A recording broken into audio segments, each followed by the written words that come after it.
देवाची बोलाबेरीज करतो. हार खाल्ला, हार घातला म्हणजे हार खाल्ला. आलं लक्षात? खऱ्या अर्थानं पाहिजे झालं तर पवित्र तो देह, वाणी पुण्यवंत. मी एकच चरण सोडणार आहे, बाकीचे सोडणार आहे. आलं का लक्षात? एक चरण सोडणार आहे, बाकीचे सोडणार आहे. म्हणून त्यांचा देह पवित्र, त्यांची वाणी पुण्य. अहो त्यांचा पवित्र आहे, त्यांची नामधारकाची वाणी पुण्य. आम्हाला काय उपयोग? का त्यांचं चिंतन करायचं? पण उत्तर दिलं महाराजांनी, त्यांचं चिंतन केलं का दोषी तरुण जातात आणि पापाच्या राशीच्या राशी भस्मसात होतात.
त्यांनी केलेल्या नामचिंतनाचं फल काय? तर तयाच्या चिंतने तरतील दोषी. कोणताही अर्थ घ्या, दोन्ही भाव तुमच्या समोर ठेवले. त्यांच्या चिंतनाचं फल तर त्यांना प्राप्त करायचं नाही, ते फलरूप त्याला प्राप्त झाले. मग त्यांनी केलेलं चिंतन वाया गेलं का? नाही. पुढे तो प्रणाश नावाचा दोष येईल ना. पण खऱ्या अर्थानं पाहायचं झालं तर त्या साधू पुरुषांनी केलेलं देवाचं चिंतन, त्याचा परिणाम काय? करतील दोषी.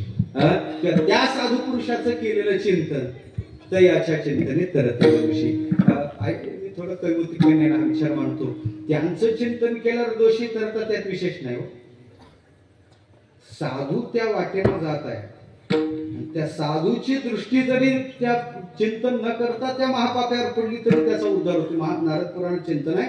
महापातक युक्तावा युक्तावा उपपातके परमपदम प्रयांते व महद्भी अवलोकिता. काय महाराज? कलेवरम तद्धूमम तद्भस्मम वापी सत्तमम. त्यांनी चिंतन केलं. महापापी असू द्या, उपपापी असू द्या, कोणतंही पाप त्याच्याकडून घडलं, पाप करून मेला, काहीच चांगलं केलं नाही, पापच करून मेला, कुकर्मी इंद्रिया उपयोगा नेला, असा जो आहे आयुष्यभर वाईट कर्म केले मेला, महापाप करून मेला, महापापी आहे मरून पडला, साधू वाटेनं जात आहे, नामधारक महात्मा जात आहे, त्याच्या दृष्टी त्या महापाप्याच्या प्रेतावर पडली तरी त्याचा उद्धार होते त्या महापाप्याचा. ते महापापी मेला, त्याची चिता लागली, त्याच्या चितेतून धूर बाहेर आला, त्या धुरावर साधूची करुणामयी दृष्टी पडली तरी त्या महापाप्याचा उद्धार होते म्हणे. नाही, तो महापापी मेला, त्याची चिताही शांत झाली, खाली राख पडली, त्या राखेवर संतांची करुणामयी दृष्टी पडली तरी त्याचा उद्धार होतो म्हणे. नारदजी नारद पुराणात बोलतात, महापातक युक्तावा युक्तावा उपपातके परमपदम प्रयांते वतो. परमपदाला जातो, महापापी असो उपपापी असो, परमपदम कधी महाराज महद्दी अवलोकिता. महापुरुषांनी त्याचं अवलोकन केलं पाहिजे. काय अवलोकन केलं पाहिजे? कलेवरम तद्धूमम तद्भस्मम वापी सत्तमम. कशाचंही अवलोकन केलं तरी त्याचा उद्धार होते. ऐका, यानं चिंतन केलं नाही, संतांची सहज दृष्टी पडली त्याच्या शरीरावर, त्याच्या धुरावर, त्याच्या शरीराचा निघणारा धूर चितेवरचा आणि किंवा त्या भस्मावर, तरी त्याचा उद्धार होते. मग यानं जर त्यांचं चिंतन केलं तर त्याचा उद्धार होणार नाही का? मग तयाच्या चिंतने करतील दोषी जळतील राशी पातकाच्या. आता ते चिंतनाचे काही प्रकार आहेत का? त्यांचं चिंतन करायचं कसं करायचं? त्यांच्या रूपाचं चिंतन, त्यांच्या नामाचं चिंतन, त्यांच्या उपदेशाचं चिंतन, त्यांच्या ग्रंथाचं चिंतन. आता ते काही विस्तार करत नाही. असे कोणी आहेत का? त्याची उदाहरणं पुराणात भरपूर आहेत. साधूच्या चिंतनाने ते तरुण गेले, घड्याळ संपलं म्हणून मी काही पुढे चालत नाही. मी सांगितलं होतं एकच चरण सोडणार आहे, बाकीचे सोडणार आहे. तयाच्या चिंतने तरतील दोषी जळतील राशी पातकांच्या. तो भगवत भक्त किती श्रेष्ठ आहे. देवाने सुद्धा त्याच्या रजकणाची अपेक्षा करावी. एवढा तो श्रेष्ठ आहे. देव इच्छी रज चरणीची माते, धावत चालत ते मागे मागे. इतका तो नामधारक श्रेष्ठ होतो. हा कैमुती करण्याचा विचार तुमच्या समोर मांडतो. काय, आमचे तुकोबारा कोणत्या तरी डोंगरावर जायचे आणि जिजाबाई आवली भाकरी घेऊन जायच्या. जाता जाता एक दिवस पायात काटा भरला, डोक्यावरची भाकरीची पाटी खाली पडली, भाकरी अस्ताव्यस्त, पाण्याचं गाडगं खाली पडलं, फुटलं आणि मुखातून शिव्याची लाखोली चालू झाली. कोणाला? मला तेच, मला वाटतं तुकोबाराला म्हणतात असं नाही. त्या जिजाबाई होत्या पतिव्रता माऊली, तुकोबाराची सेवा करायच्या, देवाला पार झालं तर शिव्या द्यायच्या. आणि कळल्या जिजाबाईचं मला नाही सांगायचं, मी ते सांगतो. मग ती माऊली शिव्या द्यायच्या आणि शिव्या चालू झाल्या. देवाने गुराखी बाळाचं रूप धारण केलं, देव पुढे उभं झाला, देव हजर झाले. मला मोठा आश्चर्य पडतो, उमेश महाराज आम्ही मंत्रजप करतो, आणखी स्वप्नात नाही हो, स्वप्नात नाही. आणि त्या जिजाबाई शिव्या देत होत्या. गवळणी तरी काय करत होत्या? हसत हसे शिव्या देतात त्या गवळणी शिव्या द्यायचा आणि हा बाबा हसायचा. मला असं वाटतं याला काय शिव्या आवडतात का काय? उद्यापासून शिव्या चालू करावं का काय? असं मी विचारत होतो. पण मी विचार केला, विचार आणखी माझ्या लक्षात आलं, तो कोणाच्याही शिव्या खायला तयार नाही. देवा अंतःकरण पवित्र ठेवा, मुखातून शिव्या येऊ द्या, त्याला मंत्र वाटतात. आणि अंतःकरण कलुषित ठेवा, मुखातून मंत्र येऊ द्या, ते त्याला शिव्या वाटत असतील. मग सांगायचं काय? जिजाबाई शिव्या देत होत्या, हा समोर हजर होता, गुराखी बाळाचं रूप धारण केलं. म्हणजे माई कोणाला शिव्या देता? म्हणजे ते पंढरपूरचं काळं मेलं, संसाराचं विस्फोट केलं, मालकाला वेळ केलं. कोणाला म्हणतात ते? त्या मेल्याला, त्या काळ्यालाच म्हणतात. आणि समोरासमोर म्हणतात महाराज. आणि मग त्याने पायाकडे लक्ष केंद्रित केलं. म्हणजे माई, अहो तुमच्या पायात काटा रुतला ना, काटा भरला ना? ते म्हणे हो ना बाबा, मालकाच्या भाकरी घेऊन म्हटलं पाहणं केवढा काटा भरला. आणि माई मी काटा काढू? ते म्हणजे तुला काटा काढायला जमतो? ते मनातल्या मनात म्हणतो मी काटेच काढायचे काम होतं.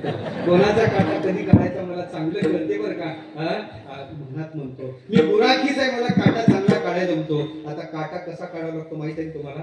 पाय भरल्यावर लक्षात येईल ना. खऱ्या अर्थानं पाहायचं झालं तर ज्याने काटा काढायचा त्याने पुढं बसायचं, ज्याचा काटा काढायचा त्याने त्याच्या पुढे बसायचं, गुडघ्यावर पाय उभा करायचा, गुडघ्यावर पाय टेकवायचा आणि आता दृष्टी पुढे ऐसायची. तो काटा दिसण्यासाठी त्याला पाणी लागते, पाय स्वच्छ केला पाहिजे, त्याला पाणी लागते. पण बाहेरच्या टाकीतलं जमत नाही, आपल्याच टाकीत हात टाकावा लागतो. देवाने आपल्यासाठी टाकीत हात टाकला, हाताला थुंका, ते बरोबर आहे ना, हाताला थुंका घेतला, जिजामातेच्या पायाला तो थुंका लावला. कशासाठी लावला? बरोबर आहे ना.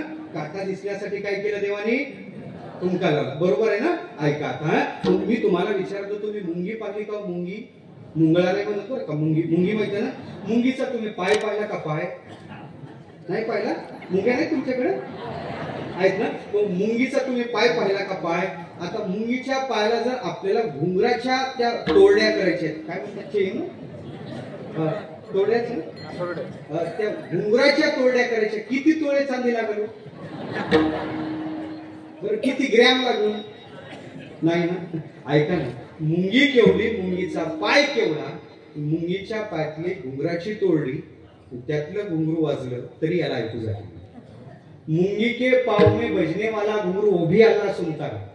मुंगी त्या पायातलं घुंगरू जर याला ऐकू जात आहे, तर माझा प्रश्न तुम्हाला आहे, जिजाबाईच्या पायातला काटा याला दिसत नव्हता का? याने तुमका का लावला? का लावला? मी हसण्यासाठी सांगितलं नाही. ऐका देवा, ऐका, तो तुमका याला काटा पाहण्यासाठी लावलाच नाही. कोणाची जिजाबाई? तुकोबाराच्या भक्त आहेत, म्हणजे भक्ताच्या भक्त आहेत. देवाला जिजामातेच्या पायाच्या मातीची अपेक्षा होती. देवाने तुमका पायाला लावला, माती त्या तुमक्यात गोळा केली. जगाचा मालक भगवान परमात्मा तो हात कुठे टाकतो? त्या तोंडात टाकतो. देव इच्छिर जे चरणीची माती. देवाने आपल्या तोंडात हात टाकला आणि तेवढ्या तृप्तीचा ढेकर देईल तर नवल. तो म्हणे माती खाण्याची सवय मला जुनीच आहे. लोक काय काय खातात? गटारच्या गटार खातात, काय काय पचवतात लोक. पण मला खरं सांगायचं झालं तर माती खाण्याची सवय जुनीच आहे. पण जिजामातेच्या पायाच्या मातीची चव काही वेगळीच आहे, विलक्षण आहे. म्हणून देवाने सांगितलं, माई काटा फार खोल आहे, दाताच्या कैची धरून काढू का? जगाचा मालक ज्याच्या पायाला इंद्र चंद्र लागतात, वाळवंटापासून महाद्वारापर्यंत सरोवराची दाटी ज्याच्या दर्शनाला दाटून राहते, तो भगवान परमात्मा जिजामातेच्या पायाला लागतो. मस्तक डोक्याला टेकवतो, अलगद दाताच्या कैचीत धरून काटा बाजूला करतो. वेदना शांत होतात आणि मग जिजाबाई विचारते, बाळ तुझं नाव काय? मी म्हणतो तिनं विचारलं नव्हतं, यानं खरं सांगू नव्हतं. ते म्हणे मला विठ्या म्हणतात. तिनं दगडच उचलला, म्हणे हात मेल्या. तुझ्या माय बापाला काय दुसऱ्याचं नाव नव्हतं का? त्या काळ्याचं नाव ठेवलं. पण तो काळ्याचं नाव ठेवलं का काळाच होता? काळाच होता. मला सांगायचं काय? का आला होता? देव इच्छिराच्या चरणीची माती. जे ते परमात्मा जिजाबाईच्या पायाच्या मातीची अपेक्षा करत असेल तर तुकोबाराच्या पायाच्या मातीची अपेक्षा करणार नाही का हो? म्हणून देव इच्छिरज चरणीची माती नामयाचे पाठी चाले की कितीतरी प्रमाण सांगण्यात होते. देव म्हणतो माझ्या ठाई पवित्रपण ते मज भक्ताची निजान. या लागे मी आपण धावे चरण रेणू वंदाव्या. भक्त चरण रेणू वंदिता मज केवढी आली पवित्रता. माझी पायवानी वाहे माथा जाणं तत्वता सदाशिव. असा भगवान परमात्मा रजकणाची अपेक्षा करतो, नामधारकाच्या चरण रजकणाची.